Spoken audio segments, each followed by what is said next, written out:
tell you a little bit of a history about my family because it informs my politics quite a lot. So my family has been here for 4 generations, with my great-grandma moving to Encinitas at the beginning of the 20th century to run a little restaurant on the beach. So right down where Pacific Coast Grill is now, she had her home on one half and her restaurant on the other. And that's when the 101 was the only road from Mexico to LA. So this was before the 5 freeway, and everyone who drove by, drove by her restaurant. So she was an early entrepreneur and a small business owner. That was on my grandpa's side. And then my grandma, she was part of the agricultural history of the city. So she grew flowers in the 30s. During the Depression, people still bought flowers for weddings and funerals. And Encinitas is known as the flower capital of the world, and that comes largely from the Ecke family popularizing the poinsettia during the 40s, 50s, 60s, until the flowers were moved, the growing business was moved to South America in the 80s. But before that, there were all sorts of flowers grown here. And so my grandma was part of that original industry. And she would drive them, her family would drive them up to the LA Flower Market on Saturday mornings. And that drive was 6 or 7 hours because it was a little road, the 101. Both my parents are lawyers, and I'm a lawyer. I work doing estate planning, which is helping families pass their values and their assets from one generation to the next. And my husband, Jeremy, works in the ER at Scripps, as I said, in Encinitas, and he's a PA, a physician assistant. And we have 2 young kids, aged 5 and 6, who attend Cardiff School down here. And Cardiff School is also where my mom and her 3 siblings graduated from. So we have a lot of history and continuity in this community, which I'm very interested in and proud of. So the 2 things that I stand for most prominently are on my sign, and I thought a lot about them before putting them up here. So it's preserve and enhance Encinitas. And what do those 2 things mean to me? They're very specific and very different. So preserving Encinitas to me is a recognition and a prioritization of the things that really matter and a commitment to protecting them. And so one of those things, I'll just give an example of it, is something that just happened in Encinitas with the Pacific View school site. So Pacific View was a school site, it's 2.8 acres, and it was gifted to the Encinitas School District in the 1880s. And it was used by the Encinitas School District for that whole time until the last 10 or 11 years, when, because of shifting enrollment, the school was closed, because with all the subdivisions to the east, people were going to schools out there. And so the school district was closed, and the school district and the city had been in a dance for 10 years of trying to buy and having things fall apart and that not really happening. And when you look at a map of the Pacific View school site from the 1880s, what you see is the old schoolhouse, fields of just basically dry grass, the railroad track, one other building, and the ocean. So it really, if you think about historic in this community, the Pacific View site was really historic.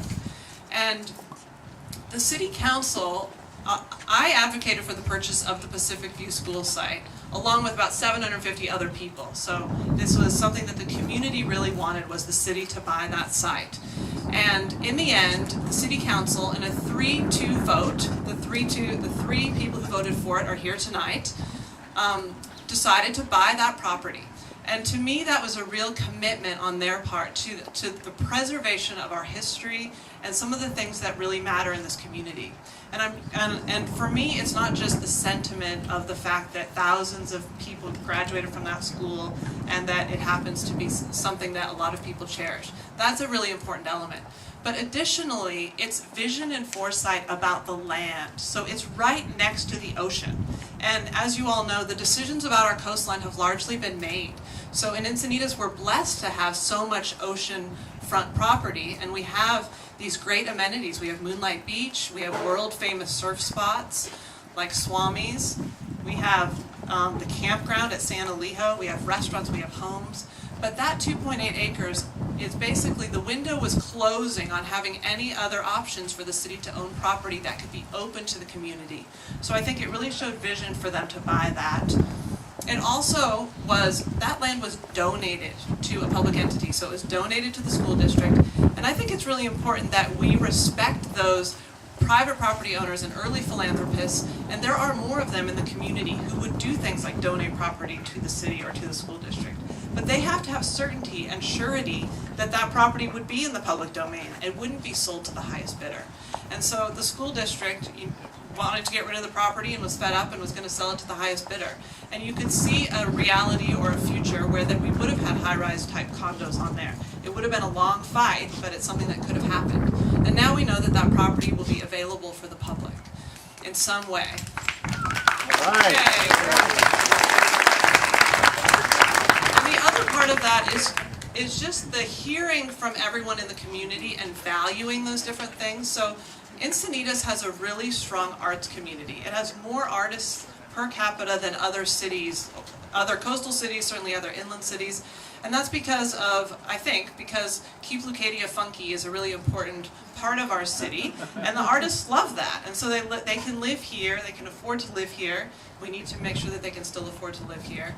And so we need to provide options for them. And the idea for the Pacific View site is that it will accommodate the arts in some way. So there's already a bubbling up from the arts communities about ways to fund it, things that can happen on the property, and what the future of that will be. So the Pacific View site is a really good example of that preservation. I have two more examples of preservation. The second one is I think it's important that we look forward and see things that maybe aren't at risk right now but could be. And something to me that I really value, having grown up here as well, is the La Paloma movie theater. So Encinitas does not have a movie theater, and the movie experience for people in Southern California it's about Sinopolis, right? And I love Sinopolis. If it weren't more expensive, I'd probably go there more. But it's also, there are a lot of different ways to have a movie experience. And if you go to somewhere like Portland, which is where my sister lives, you see these old-timey theaters like La Paloma that have been renovated and that are cool, and you can have dinner and a drink, and it's different types of cultural experiences that are historically based but are still renovated and have a great feel.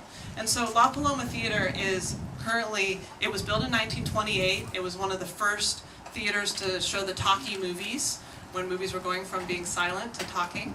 And it's something that I really hope that we as a community can keep as a theater. And it's not at risk at the moment, and it's showing movies at times and hosting other community events. But we need to make sure that we're in front of that wave.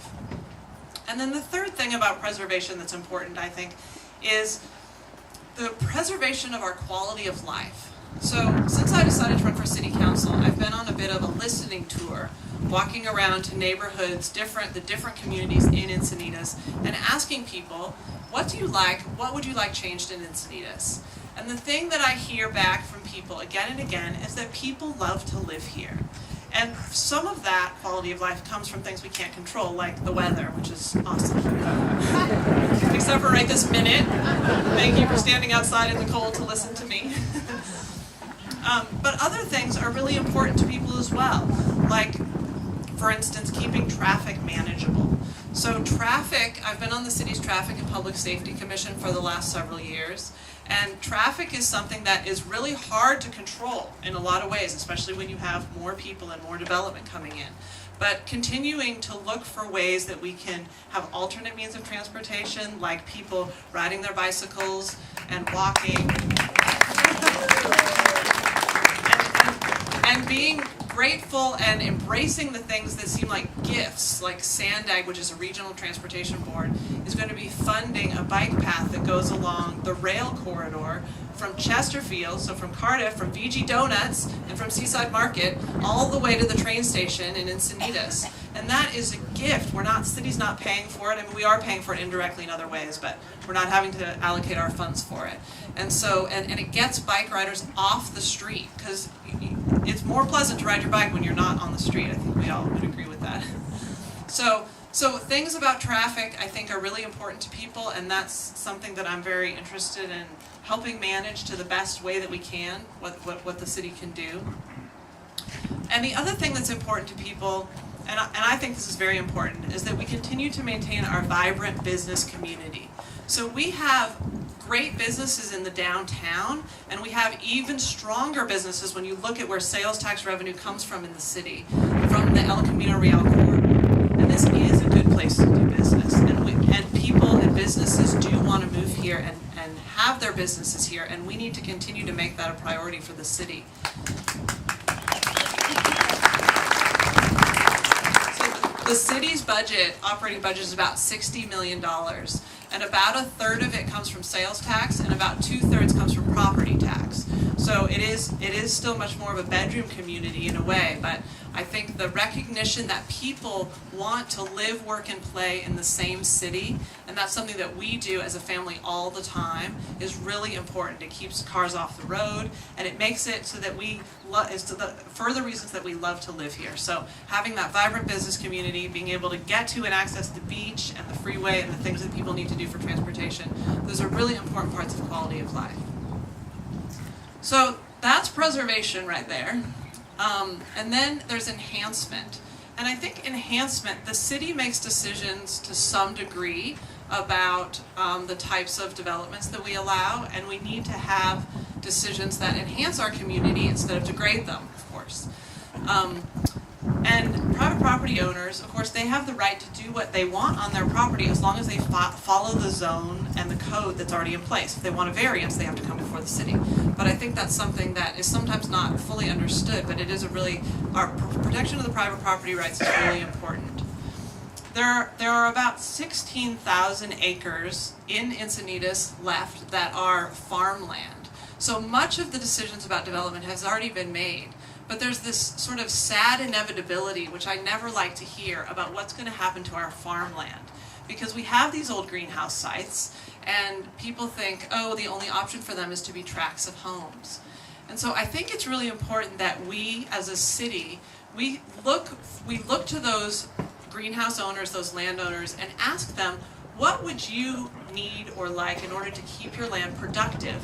Because if they were allowed a limited commercial use, something that they could keep their land in a small-scale agricultural way, like they could have a fruit stand, or if they were growing grapes, they could have a little wine tasting, or they could open a little lunch shack, or they could have a bed and breakfast.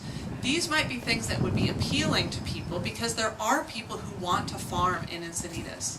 And I think it is our agricultural history, and it's also, our culture is a bit at a tipping point, I think, where people are more interested in the local food movement, in food independence, and in being able to and understanding where their food comes from and growing it here in the city.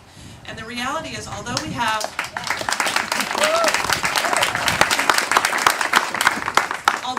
some interest in that, and you hear about it a lot in the newspaper, the reality is that our city actually is not that forward-thinking in what we've done so far. So we have the Leach Tag Foundation, which is great, but we, at this moment in Encinitas with 60,000 people, we do not have one community garden. And there will be a time when one is built, and there is one planned to be built. But we do not have even one. And a community garden is where people who want to have a garden can rent a space and grow their own vegetables, and they do it next to their neighbors, other people who rent the space. And when these open all over the county, they're immediately wildly popular. So they sell out, there are waiting lists for them, but it's not something that we really have or are doing. And so these are the types of things, I think, that are really important, that we look at our greenhouse owners and we figure out ways to make it so that they could stay in small-scale agriculture. We look at the other places to try to create this kind of community that we want to have. So that's preserve and enhance, right there from the sign. I'm just going to say a few words about Encinitas in general and the election.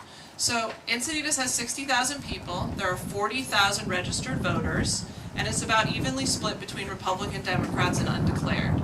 So the races aren't particularly partisan.